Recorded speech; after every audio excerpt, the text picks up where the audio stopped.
Hello and welcome to Condensed Popcorn. In this video, I will be giving you a recap of the Australian horror film, The Loved Ones. There will be plenty of spoilers ahead, as well as dead memes, so consider yourself warned.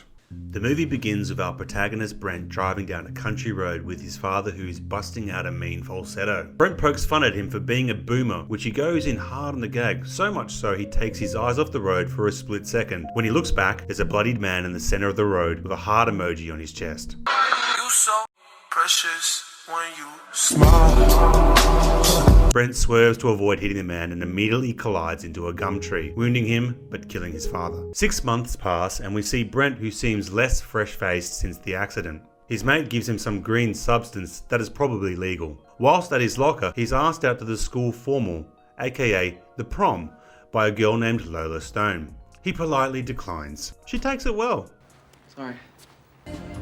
For the love of God! Please! Damn! At the front of the school, Brent meets his girlfriend, Holly, who has just gotten her driver's license. She takes him somewhere so they can get busy in the front seat. Brent teases Holly that he was asked by someone to the school dance, but won't say who unless they strip. After he takes his shirt off, Holly notices that he has a necklace with a razor blade for a charm on the end. Pandora really has something for everyone. She then sees that he has scars indicating that he's been self-harming. Meanwhile, outside the window, resident cuck, Lola, watches on. They don't notice, and even if they did, it's probably not a red flag. Holly then drops Brent back at his house and says I love you to him. Brent, the Sigma male, pretends he didn't hear and gives her a peck on the cheek, but before he leaves tells her finally that it was Lola Stone who asked him to the dance. I wonder if that will come in handy later. Whilst in his room, his mother suggests he takes a taxi to the dance because she doesn't trust cars anymore unless they are driven by randos. I'm sorry, guys. She's a full-fledged rando. This angers him, so he goes for a relaxing walk with a family dog to a nearby cliffside. Brent is seen doing some clearly legal substances to enhance his rock climbing experience. Whilst vibing on his headphones, he's snuck up on and put to sleepy buys.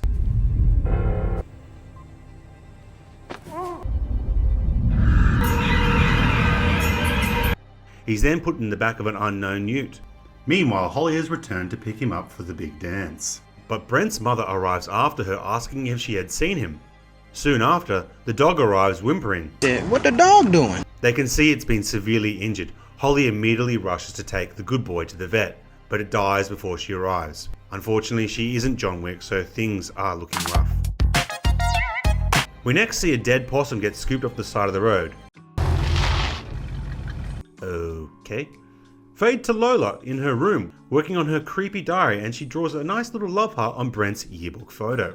We next see Brent awaken, tied to a chair inside Lola's house, Look at this distinguished gentleman. where he sits at a table with Lola, her father, and a lobotomized woman they refer to as Bright Eyes. Lola's father has really gone all out and made the kitchen look like a disco, so it's the school dance of her dreams, and Brent has been chosen as her date.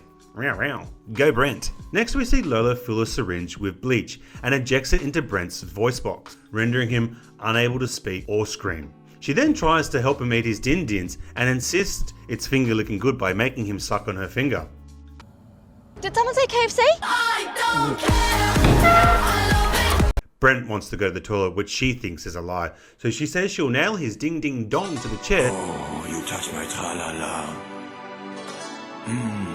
if he doesn't go to number ones right now in a milk glass. When she makes a threatening comment about Holly, Brent activates his stimpak and kicks Lola Thank you, sir. May I have another? and manages to escape from his confinement. Lola's father chases Brent outside up a tree where he and Lola hurl rocks at Brent, knocking him down.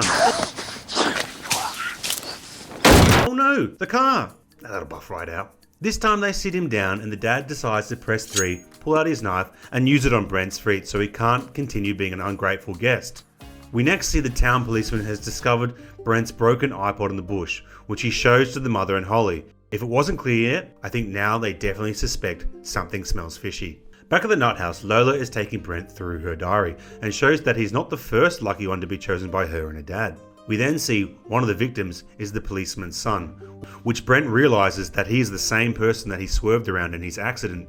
Lola then says she's ready to draw on him, but instead of using a crayon, the brush of her choice will be a fork. The father says she's really outdone herself, and then they take turns throwing salt on her real-life NFT. Lola discloses to Brent, after being elected queen of her dance, that she'll be looking for her prince, which isn't Brent, who she dismisses as just another frog. Lola, on the other hand, tells him that her father is her prince, and the two dance together. Yikes, first your girlfriend drives you everywhere, and now your new girlfriend ditches you for her papa?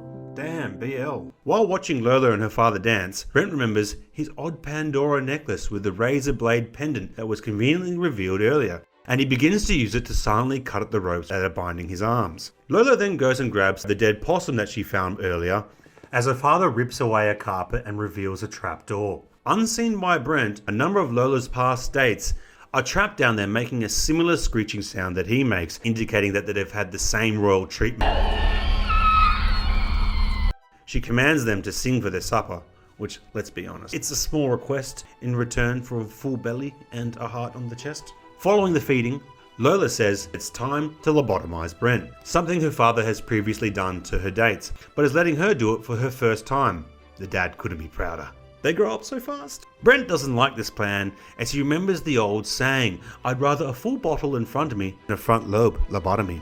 Easy choice, really. She drills a hole into his skull, and then, to complete the non-invasive procedure, they need to pour boiling water into the hole. Lola, being daddy's little princess her whole life, has clearly never had to pour her own cordial, so she accidentally spills it on her dad's arm.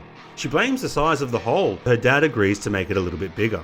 This gives Brent enough time to complete cutting his binds, and he breaks free, slashing at Lola's father's face with his razor blade Pandora necklace. Brent then uses the drill to cut the ropes quickly from his feet, then removes the knives and viciously stabs Lola's father to death. Lola, only just realizing that she needs to get the trade fag, tries to attack Brent but gets clapped easy peasy. Brent then tosses the father's body into the pit, where the near-starved hostages jump on the chance for a more fresh meal. What a waste of good possum. Lola then gets up and tosses Brent in like a wheelbarrow. Great technique. This is what a day on the farm can do for you. Afterwards, she screams and starts throwing surrounding items at him before closing the trapdoor.